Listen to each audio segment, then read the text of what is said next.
Bonjour. Nous allons tenter de présenter succinctement la situation de la sécurité en France en 2016.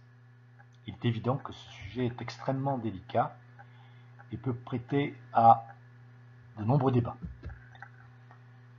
Après cette vidéo, vous pourrez vous reporter à une proposition de mesures pour la sécurité dans le cadre du meilleur programme trouvé par cette étude.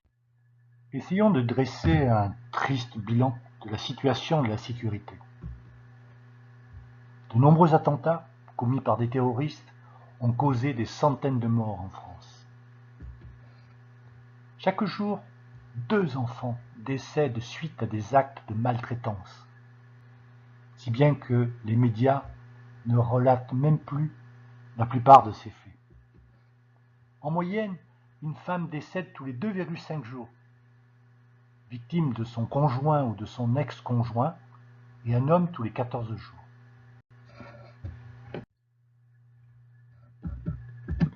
Plus de 44 000 personnes, dont 10% environ d'enfants, sont portées disparues chaque année. Une centaine d'entre elles ne sont jamais retrouvées. Des enfants, des enseignants, des journalistes, des passants sont assassinés ou agressés dans la rue, chez eux, dans des écoles, dans des locaux, dans des lieux de culte, dans des forêts, etc. Des policiers, des gendarmes, des douaniers, des militaires, des pompiers, des magistrats sont assassinés ou agressés. Des commissariats de police et des gendarmeries sont attaqués. Des gardiens de prison sont agressés très souvent et contraints de respecter des règles imposées par les personnes incarcérées. Des médecins, des dentistes, des kinésithérapeutes, des ostéopathes, des infirmières, des sages-femmes et des aides-soignantes sont agressés dans les hôpitaux, en particulier dans les services d'urgence et dans leurs cabinets. Des pharmaciens sont agressés dans leurs officines. Et pour continuer ce triste bilan, citons des chauffeurs et des contrôleurs de bus, de trains et de métro qui sont agressés, des agriculteurs et des ostréiculteurs qui sont agressés et volés, troupeaux, récoltes, outils sont volés ou détruits, des artisans, des employés du bâtiment sont agressés sur leur chantier, sans parler ici de tous les vols qui ont lieu sur les chantiers.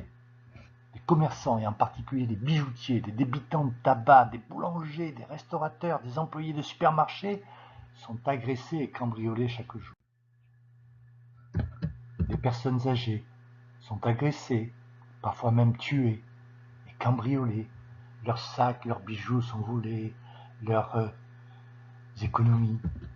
Des personnes produisent des nuisances sonores inqualifiables, de jour et de nuit, empêchant des voisins de se reposer et de dormir. Et des personnes qui demandent que ces nuisances cessent sont agressées, voire tuées. Des touristes sont agressés. Citons ici des touristes sur Paris, et en particulier les Asiatiques. Des TGV, des TER, des voitures sont attaquées. Il existerait plus de 50 zones de non-droit en France, dans lesquelles même la police et la gendarmerie ne peuvent plus pénétrer.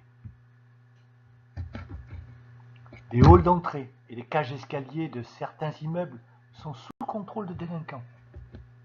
Le nombre de cambriolages augmente dans les villes et dans les campagnes. Des incivilités de toute nature sont commises, etc. Nous allons justifier que les effectifs de la police et de la gendarmerie sont insuffisants pour surveiller 24 heures sur 24 toutes les personnes qui font l'objet de fichiers S de renseignement. En 2013, il y avait 5000 personnes qui faisaient l'objet de fichiers S.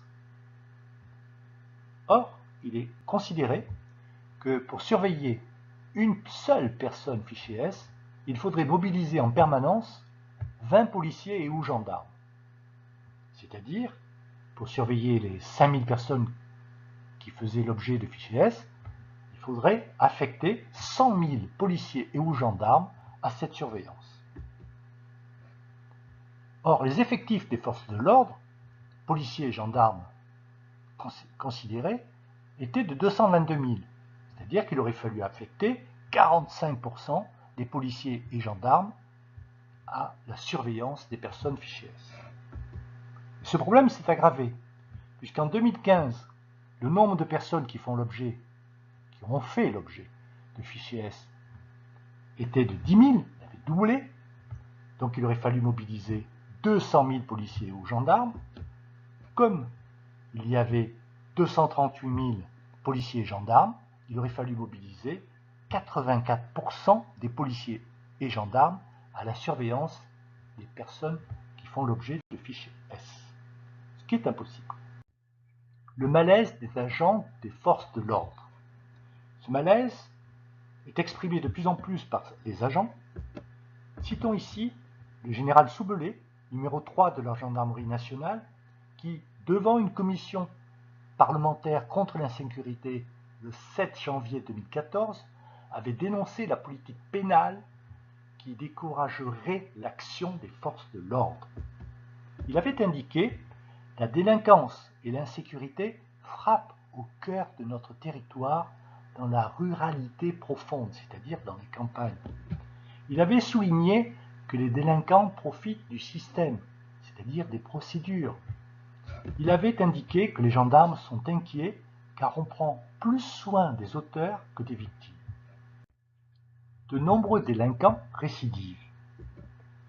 Je n'ai pas trouvé de tableau plus récent. Celui-ci date de mai 2011. Il indique la récidive en fonction des différents aménagements de peine. Nous observons que, en cas de fin de peine sans aménagement, c'est-à-dire une sortie sèche, 63% des délinquants récidivent. Dans le cas de bénéficiaires d'un aménagement de peine hors libération conditionnelle, 55% des délinquants récidivent, et dans le cas d'une libération conditionnelle, 39% des délinquants récidivent. Donc le constat, c'est que les sorties sèches génèrent plus de récidives et que les aménagements de peine restent sous-utilisés. Elles permettraient de réduire un petit peu les récidives. Les prisons sont saturées. En 2014, il y avait 68 859 détenus au 1er avril. C'était un nouveau record. Or, la capacité opérationnelle des établissements pénitentiaires était de 57 680 places. Et entre 80 000 et 100 000 peines de prison ferme étaient en attente d'exécution. De nombreuses personnes condamnées sont suivies en milieu ouvert.